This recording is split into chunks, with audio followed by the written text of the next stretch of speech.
Hello everyone, I am pretty interested in this Vanguard game and have decided to put together some videos because they always say something along the lines of true mastery comes when you can teach it to others. So I definitely want to chat a little bit about the Ahsha deck that I have a profile for right now and how it went on its first day of competitive play. Yesterday at my local shop we had a Bushi Road shop challenge. So first of all, it's best of one, so I don't have a whole lot of true concrete information, but definitely have a feel for what Ahsha feels like when your back is kind of to the wall. So I want to go over some of the matchups that I had, and this is going to be a short video, as short as possible. I played Stillwater, Demerge, Chaos, and I think a ZTB that couldn't get off the ground for some reason. So I'll get into it. So Stillwater was going pretty good, and I was able to PG the first turn on Stillwater. Basically what I did was just played normal Ahsha because I wanted to get a feel for how it was going to work. So I rode into, obviously, Blue Ahsha, and I was able to get some strong Vel turns, and I was able to actually put together enough pressure so that we were pretty even on damage come his first Stillwater turn. I was able to PG the first one, and he hit a trigger and was able to put it on something else, and I felt like I was able to defend it pretty well. That was fine. Then my turn came around, and then the second Stillwater was the one that ended up finishing me off because I made two bad misplays on the last turn. First of all, general knowledge is the Stillwater, you can't guard with zeros or G Guardians. So when I Tyrannied the first misplay, I think I threw away Thuria. This is important because it would have been the last 5k to allow me to keep playing that game, right? Then what I did with Tyranny is I went ahead and did her skill where I bind one from the drop zone, and I return a card with Bloom to my hand, which I was thinking correctly because I needed to be able to stride to have a chance to win the next turn. So I got Innis from the drop zone. However, had I thrown away one of the 3 triggers and Elmi that was in my hands, I would have been able to PG and still had that 5k that I needed, but it would have been too late. So I could have binded my Tyranny and went and got a 5k shield, which is all I needed, really. So that was the first misplay of the day.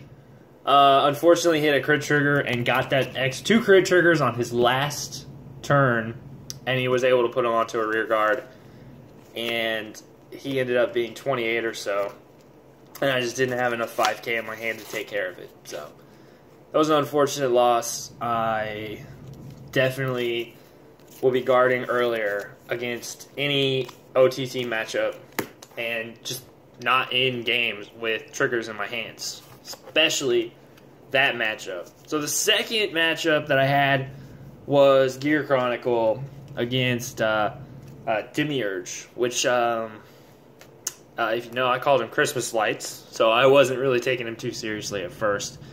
Basically what my opponent kept doing to counter the Vel turn was to just keep picking PGs up from the drop zone, bind zone, whatever it was. I think he PG'd me 6 times, or that's what it felt like. So there's a lot of defensive maneuvering on his side of the table.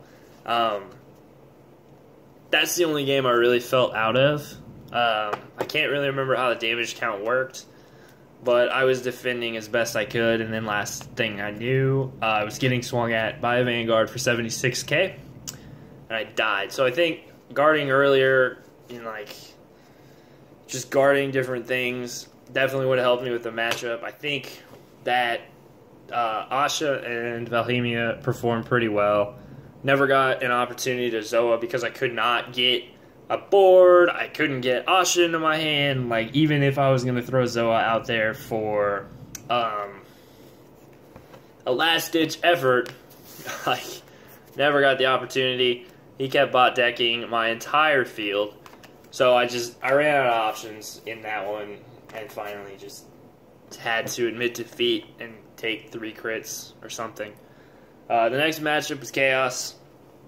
It was pretty close. It was pretty close, really.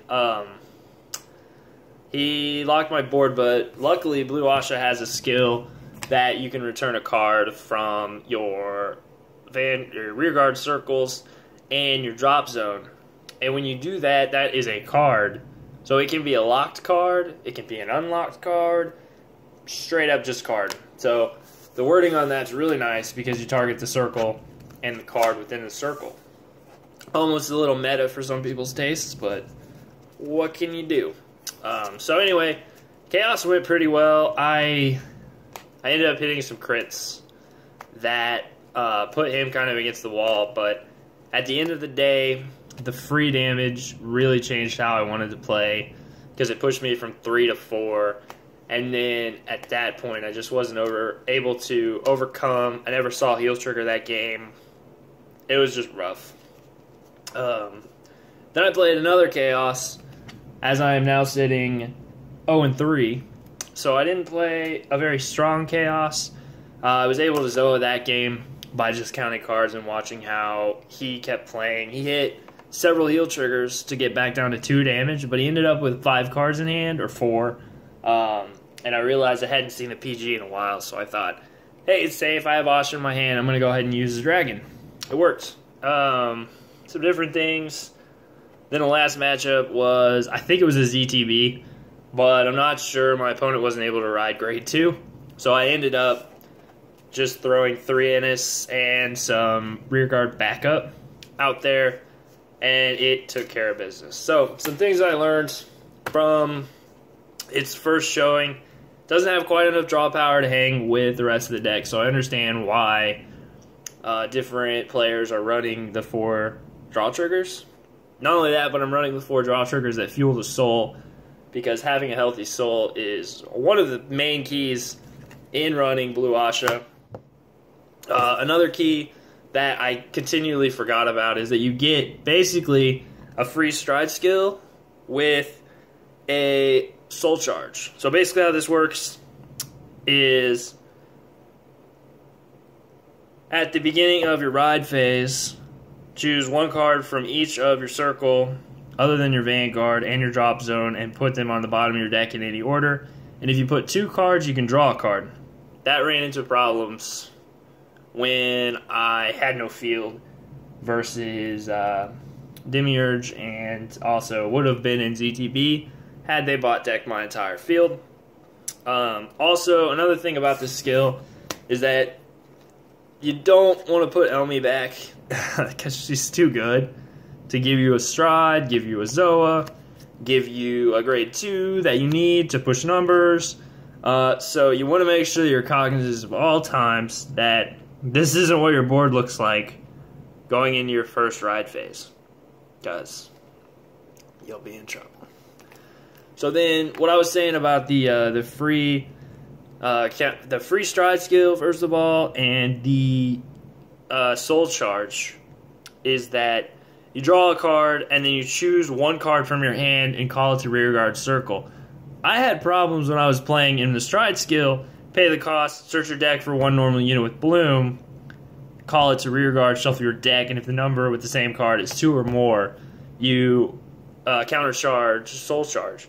So how that works is that whatever's in your hand is going to decide what you're going to call on your stride skill, because you have to get this countercharge, soul charge. It is so key. Countercharge is not big. However, you need the soul to bounce Diane back to your hand so that you don't have a field, but you have cards in your hand. You need a countercharge for your Velhmina, which I'm saying correctly now. Apologize for earlier videos. You need a Soul Blast for Ontero, which frankly is kind of a strange cost for a G-Guard in Ahsha, but it's so key that you need to have this. Ontero is so powerful. If you have 1 rear guard or 4 or more rear guards, he gets massive shield. So it's 35k.